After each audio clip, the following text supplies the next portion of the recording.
કાંકરેજ તાલુકાના વડા ખાતે આવેલ સંત રોહિદાસનગર ખાતે વિધવા મહિલા પર હુમલો.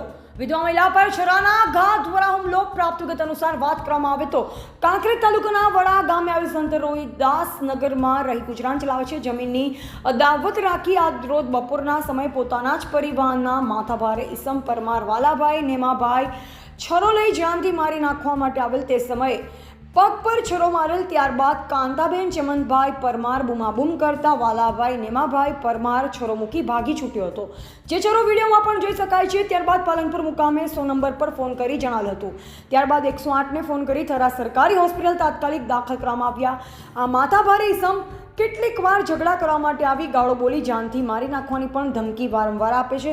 પોતાના પરિવારના કલાભાઈ ભુદરભાઈ પરમાર દ્વારા સરકારી હોસ્પિટલ ખાતે તાત્કાલિક રિફર કરવામાં આવ્યા. હવે આ માથાભારે તત્વ સામે કાયદેસરની કાર્યવાહી કરવા માટે રદ્દાર મીડિયા સમક્ષ રજૂઆત કરી અને થરાના બાહોશ પીએસઆઈ શ્રી ચૌધરી સાહેબ તાત્કાલિક કેસ દાખલ કરી તપાસ ચલાવી રહ્યા છે. અહેવાલ જયંતિભાઈ ઠક્કર, સિહોરી, કાંકરેજ. મારું નામ જયંતિભાઈ ચમનભાઈ, ગામ વડા. મારી મમ્મી સૂતી હતી રાત દિવસના 3:30 વાગે. વાલાભાઈ નેમાભાઈ મારા મોટા બાનો છોકરો, હું સૂતી હતી ને છરી મારીને ભાગી ગયો અને મારી મમ્મીને બહુ ઈજા થઈ છે પગમાં અને અત્યારે સરકારી હોસ્પિટલમાં દાખલ કર્યા છે.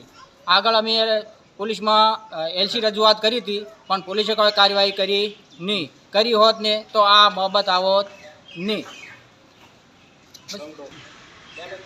3 વર્ષ પહેલાં અમારે ઝઘડો થયો હતો.